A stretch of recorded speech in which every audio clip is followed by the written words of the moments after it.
يشكرون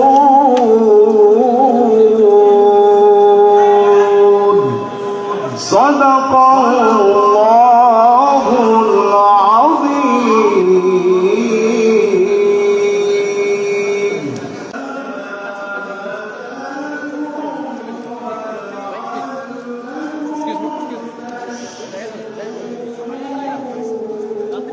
আপনারা জায়গায় চলে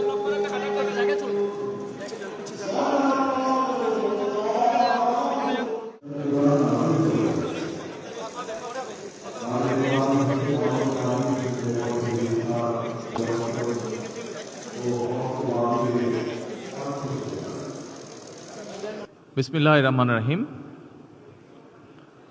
আজকের এই ইফতার মাহফিলের অনুষ্ঠানের সম্মানিত সভাপতি, ইফতার মাহফিলে উপস্থিত সম্মানিত সকল রোজাদারগণ, সকল উপস্থিতিবৃন্দ, আসসালামু আলাইকুম। প্রথমে আমি বাংলাদেশ জামাতে ইসলাম এবং তার নেতৃবৃন্দকে আন্তরিকভাবে ধন্যবাদ জানাচ্ছি। আজকে আমাকে, আমার সাথে আমার নেতৃবৃন্দকে এবং আমার সাথে আমার সফর সঙ্গীবৃন্দকে এই ইফতার মাহফিলে দাওয়াত দেওয়ার জন্য।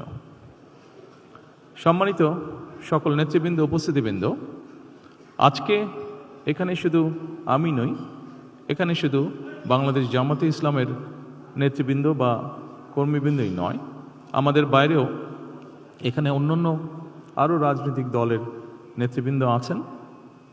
এখানে আরও অন্যান্য সমাজের অন্যান্য বিভিন্ন স্তরের বিভিন্ন সম্মানিত ব্যক্তিবর্গ উপস্থিত আছেন আজকের এই ইফতার মাহফিলে। আজকে আমরা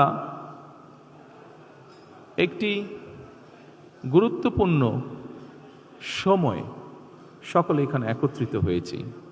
দেশের একটি গুরুত্বপূর্ণ সময়। কিছুদিন আগে দেশে নির্বাচন হয়েছে। এই নির্বাচনের মাধ্যমে গণতন্ত্রের যাত্রা শুরু হয়েছে। যে গণতন্ত্রের জন্য বাংলাদেশের মানুষ প্রায় 1 যুগেরও বেশি সময় ধরে অকাতরে জীবন দিয়েছে, বিভিন্ন অত্যাচার, নির্যাতন, গুম, খুনের শিকার হয়েছে। এত ত্যাগের বিনিময়ে আমরা আজকের এই গণতন্ত্রের যাত্রা, যেটি সূচনা হচ্ছে বা হয়েছে নির্বাচনের মাধ্যমে, সেটির সুযোগ পেয়েছি। এই ত্যাগের মাধ্যমে, এই আত্মত্যাগের মাধ্যমে হাজারো মানুষের অত্যাচার, লক্ষ মানুষের নির্যাতনের মাধ্যমে আমরা আমাদের বাক, ব্যক্তি স্বাধীন গণতান্ত্রিক অধিকার চর্চার সুযোগ আমরা ফিরে পেয়েছি। সেজন্যই প্রথমেই আসুন আমরা আল্লাহর দরবারে শুকরিয়া আদায় করি।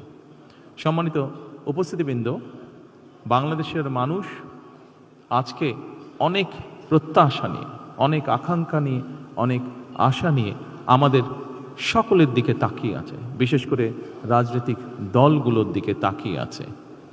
আজকে আমাদের এই ইফতার মাহফিলে আসুন আমরা আল্লাহর নামে শপথ গ্রহণ করি যে আমাদের আগামী দিনের কাজগুলো হবে এই দেশের মানুষের ভাগ্য পরিবর্তনের জন্য। আসুন আমরা আল্লাহর দরবারে সেই রহমত চাই যার মাধ্যমে আল্লাহ আমাদেরকে এই দেশের মানুষের ভাগ্য পরিবর্তনের জন্য, এই দেশের ভাগ্য পরিবর্তনে কাজ করার তৌফিক আমাদেরকে আল্লাহ তাআলা দিবেন। পরিশেষে আমি আবারও বাংলাদেশ জামাতে ইসলাম এবং জামাতে ইসলাম নায়েবে আমির শফিক সাহেব সহ সকল নেতৃবৃন্দকে আন্তরিক ধন্যবাদ জানাচ্ছি আজকে এখানে আমাদেরকে দাওয়াত দেওয়ার জন্য। আসসালামু আলাইকুম।